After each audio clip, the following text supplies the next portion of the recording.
আসসালামু আলাইকুম বন্ধুরা। কোরবানি ঈদকে সামনে রেখে আমরা রওনা দিলাম সোনাখলী গ্রামের দিকে।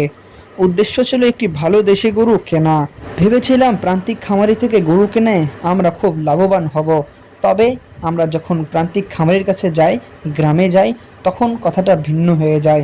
তারা দামের মধ্যে অনেক তারতম্য ছিল। গ্রামের ভিতরে গিয়ে একের পর এক প্রায় ৬টার মতো গরু দেখি। কোনো গরু ছিল দেখতে অনেক সুন্দর, আবার কোনোটা ছিল বেশ বড় সড়ো আর শান্ত স্বভাবের। আমরা প্রতিটি গরু খুব মন দিয়ে দেখি, মালিকদের সাথে কথা বলি, দাম জিজ্ঞেস করি এবং দরদাম করি। কিন্তু সমস্যা ছিল দামের মধ্যে। বিক্রেতারা অনেক বেশি দাম চাচ্ছিল, আর আমাদের বাজেটের মধ্যে সেটা মিলছিল না। অনেকক্ষণ ঘোরাঘুরি আর চেষ্টা করার পরও শেষ পর্যন্ত সোনাখালী গ্রাম থেকে কোনো গরু কিনতে পারিনি। তারপরও আমরা সিদ্ধান্ত নিলাম অন্য হাটে গিয়ে আবার চেষ্টা করব। হ্যালো সৈয়দপুরবাসী, আপনারা কি আপনাদের ব্যস্ততার মাঝে নিজের ফ্রিজ এসি নষ্ট করছেন বাসায়? নষ্ট না করে অবশ্যই আমাদের সাথে যোগাযোগ করুন। আমরা আপনাদেরকে বাসায় গিয়ে সার্ভিস দিতে চাই। আমাদের হটলাইন নাম্বারে অবশ্যই যোগাযোগ করুন। তারপর আমি আর এক বড় ভাই সিদ্ধান্ত নেই নীলফামারী হাটে যাওয়ার। নীলফামারী এই বিখ্যাত গরুর হাট মূলত শনিবার আর বুধবারে বসে। হাটে গিয়ে চারদিকে শুধু গরু আর গরু। অনেক খোঁজাখুঁজির পর অবশেষে আমাদের পছন্দের একটি দেশি গরু পেয়ে যায়। দামও মোটামুটি ঠিক হয়ে যায়। তারপর আলহামদুলিল্লাহ সেখান থেকে এই কুরবানির জন্য আমাদের গরু কিনে ফেলি।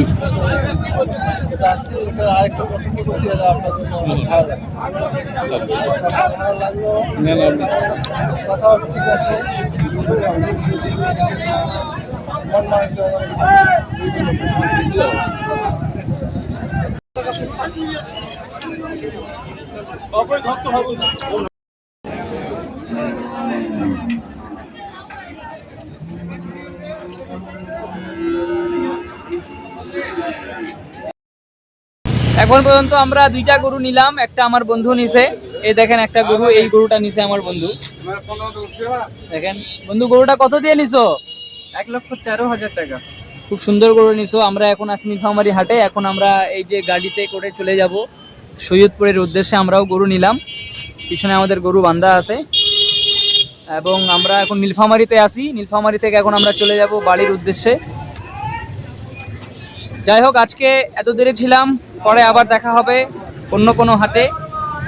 কালকে বৃহস্পতিবার নতুন একটা হাটের ভিডিও আসবে এবং শুক্রবারের দিন আমাদের বিশাল ঝিলাপির হাটে আপনাদের সাথে দেখা হবে। আসসালামু আলাইকুম।